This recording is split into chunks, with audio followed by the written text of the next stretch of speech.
What's going on, guys? My name is Monotooi, coach of the Tampa Bay Luxrays, and today I'm going to be bringing you guys our Week 1 team analysis for the PPL Division 2. If you guys don't know what the PPL is, please check out the description below. There will be a link to all the other coaches, as well as our opponent and the PPL YouTube and Twitter. So like I said, check out the description. But for Week 1 of the PPL, we're going to be going up against PaullyMac 7, I believe. His YouTube and Twitter, like I said, will be in the description below. So Paul's team is very, very scary. It's not too defensive, but it very much makes up for in offense. It's a very, very offensive team, and you'll see in a minute. I'll bring the screen up now. He has Manaphy, which we're very familiar with, a Mega Pinsir, Hydreigon, Donphan, Gardevoir, Tangrowth, Lucario, Excelgor, Skuntank, and Golurk. So, like I said, his bulk is not the best, especially Tangrowth, because it sucks. But other than that, he has a very scary team. I believe in his team builder, he said like only one thing, which was Skuntank, had an offensive stat below 100.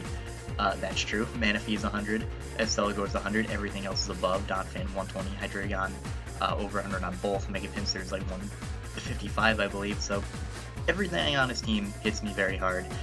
And I'm going to have problems switching into that.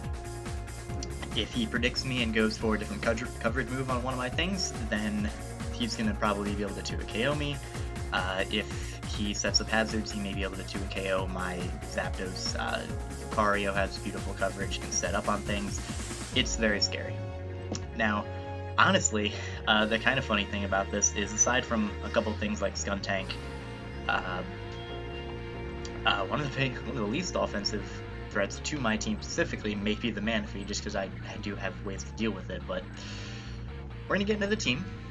I'm going to showcase the team, and you'll see kind of what I went with this team. You'll see kind of the game plan I'm going with in order to beat Paul. Paul, also, I'm kind of nervous to face him, not necessarily because he's super good at the game, but because this is one of the few coaches in this division I have not played before. I don't know too much about his play style. He inherited a team that he had no involvement with drafting, so I kind of got to get used to his play style. With his team, I can tell obviously he's going to be running offense. I'm not entirely sure what type of offense. I don't know if he's going to be going for straight power, if he's going to be trying to set up with something. I'm not 100% sure, so I'm going to try and have to figure that out later. I'm going to try and scout his previous matches. But anyway, let's get into the team. To start it off, we're going to go with our Zapdos here. Physically defensive with Volt Switch, Heat Wave, Roost, and Toxic. This is my best switch in to the Mega Pinsir. It can potentially 2-hit KO me with Stone Edge, however, this is the best thing I have to take a return. And his Pinsir may have a little bit of 4 move slot syndrome going on. He's gonna want Return because Return is very powerful. He's gonna want Quick Attack in order to or Quick Attack or Feint to deal with my things like my Mega Lopunny, my Whimsicott. He's gonna want Earthquake potentially, so he can hit Nidoqueen potentially. He may not need it. He may want Close Combat to deal with my Ferrothorn, so he may have 4 move coverage. He might want Swords Dance. Again, I'm gonna have to try and figure that out. So this is basically going to be my switch in for the time being. It can take returns very well. It can take any hit other than Stone Edge very well. From it, I can Roost up on it. I'm running it Volt Switch and Heat Wave. That way, Volt Switch obviously, electric coverage is actually pretty good for his team, and obviously to gain me momentum. As you can see, I can hit the things like the Manaphy, the Mega Pinsir. I can Volt Switch out on things like the Gardevoir, the Lucario, Excelgor, Skuntank, and his 2 immunities do not have recovery, and being able to hit them with a Toxic would be very, very nice. This is also my main switch in to his Lucario.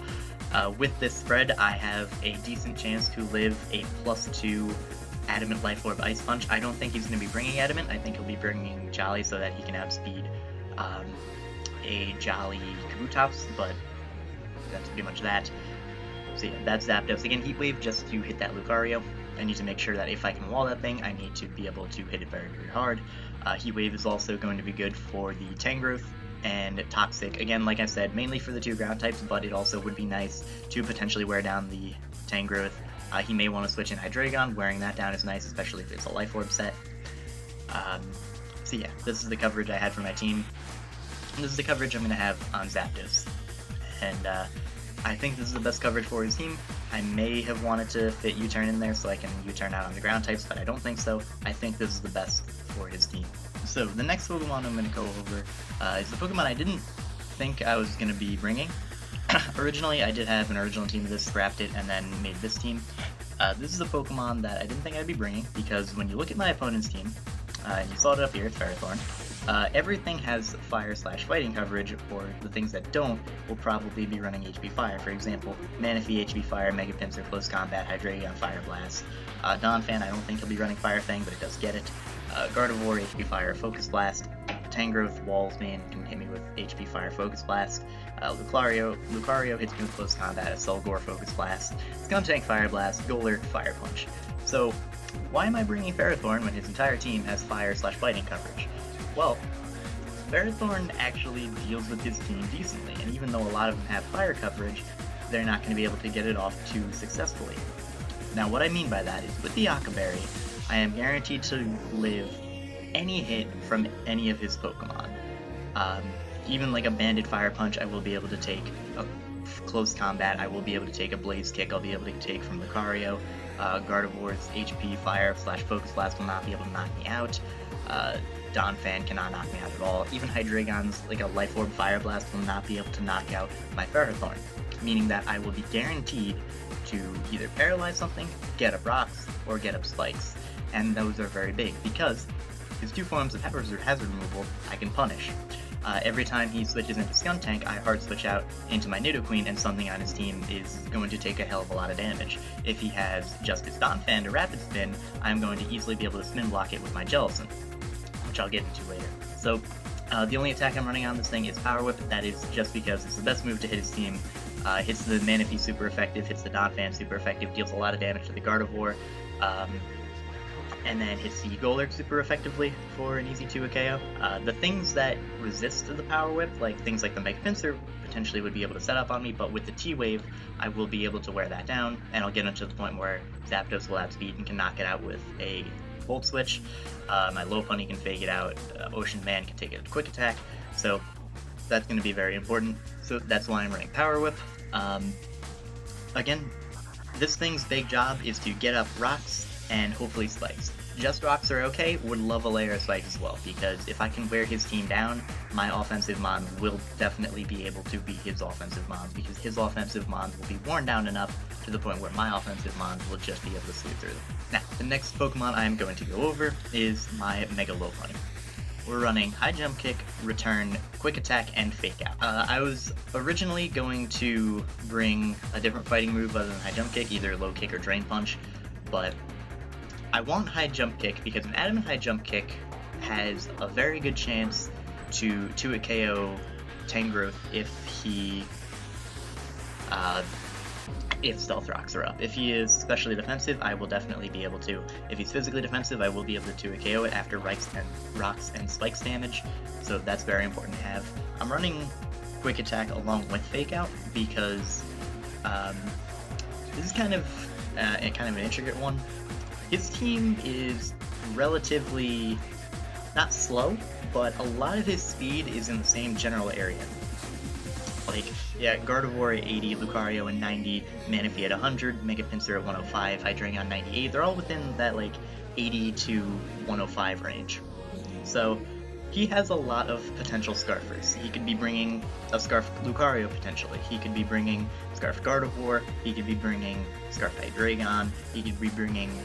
well, that's pretty much all the Scarfers. And then he's got also the Mega Pinsir, and I want to be able to outpace his Quick Attack with my Quick Attack. Now, another big reason I'm running Quick Attack is in case he leaves Excelgor. Like, he leaves Excelgor, tries to eat up spikes or something like that, he may want to go for the Encore after I click Fake Out, because if I click Fake Out on him, I'll break his Sash, but then he'll be able to lock me in with Encore, and he's guaranteed at least 2 layer spikes. However, an Adamant Fake Out plus Quick Attack will be able to knock out an Excelgor without max HP investment. If it's max HP, I'll be able to do about 90% to it, which is still very nice, because at that point his Final Gambit will not be doing anything if he is running Final Gambit, which if he is running Final Gambit and he allows me to hit it off with a Fake Out, I'll know, because Final Gambit set to run max HP, because that's how Final Gambit works. So that's why I have that on Lopunny. I also don't really need much coverage for his team. Like, he has no resistance to normal, and his only resistance to fighting is Mega Pinsir, which again takes normal neutrally. So that's why I had that.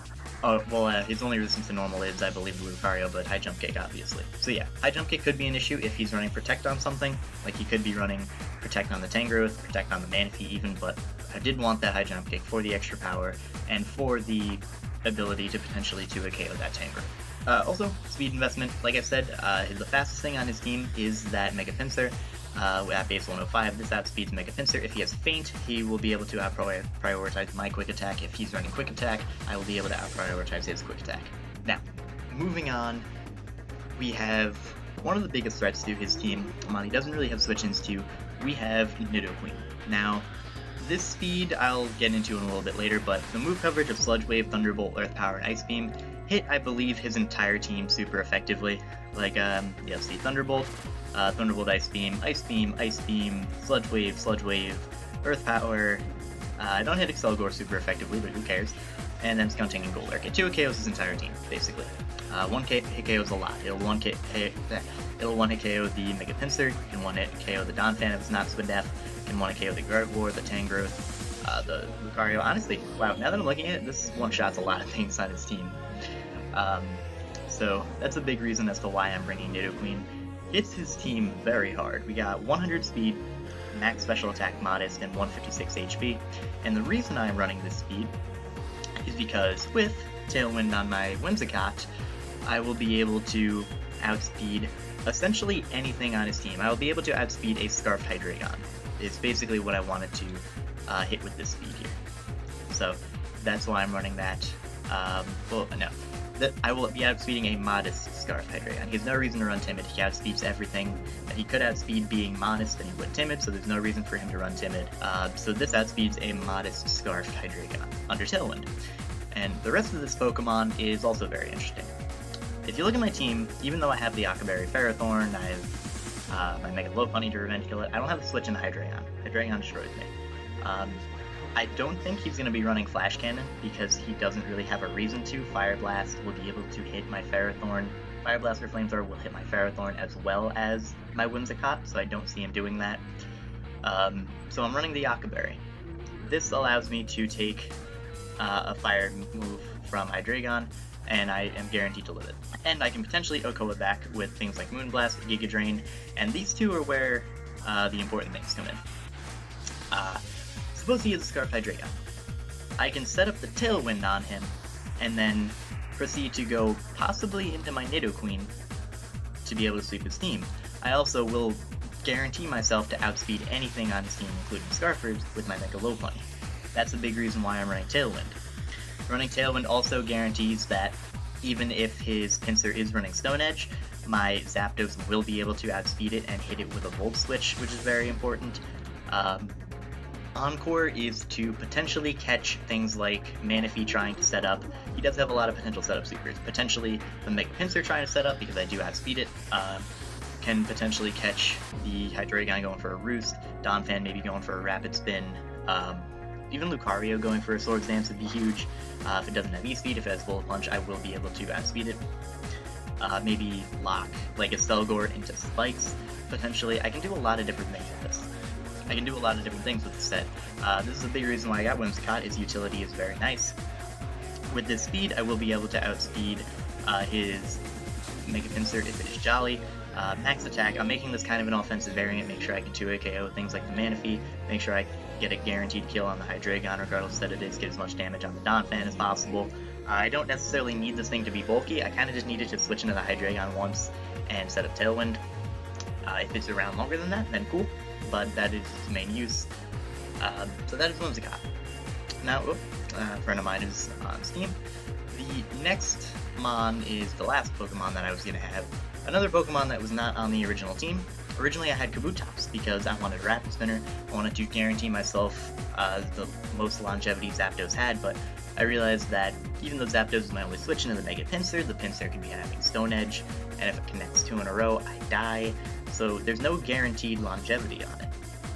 So I decided to forgo the Rapid Spin, forgo the thing that got rid of rocks from my Zapdos, and I went with Ocean Man, the Jellicent. Now, this is an interesting set as well. I'm running Colberberry. That's for two main purposes. One, to take a knockoff from the, well, there's a couple purposes. Can take a Crunch/Pursuit from the Skuntank, can take potential Crunch or Dark Pulse from the Lucario, can take potential knockoff from Tangrowth, and the big one, take a knockoff from the Donphan as best as possible. This is my switch into Donphan every time with Hazards up, because I do not want him to spin. Like I said, Mega Pinsir are going to be huge to get that damage off of.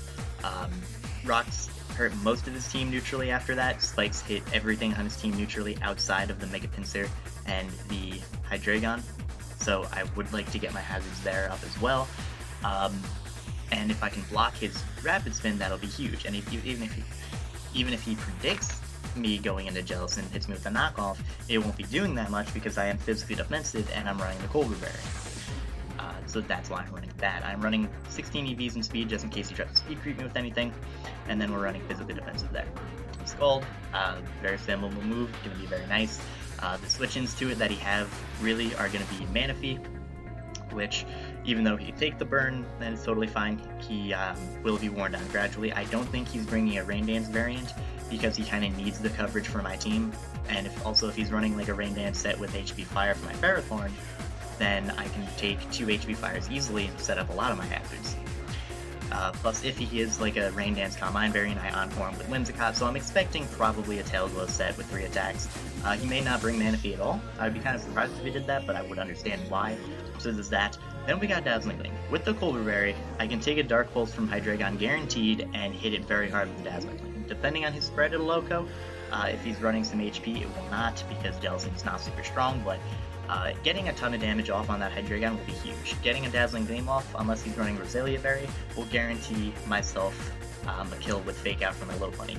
And even if he is Roselia Berry, he will go down to Dazzling Gleam with the combination of Fake Out, Quick Attack, and like one Rock switch in. So that's why I'm running Dazzling Gleam there. Toxic, was thinking about going Will-O-Wisp because it would be nice to burn things like the Lucario, things like the Donphan, but Scald already has that 30, or depending on who you are, like 97% chance to burn. So I'm going to be running Scald, and then Toxic is mainly for things like the Manaphy, being able to wear it down a little bit quicker. Things like the Hydreigon, which may want to switch in on me, I can at least wear down a little bit faster. Golurk would be cool to wear down, even though it isn't the Scald. Tangrowth would be also nice to Toxic, because Tangrowth is like the one thing stopping my Lopunny from sweeping potentially. So yeah, that is why I'm running that.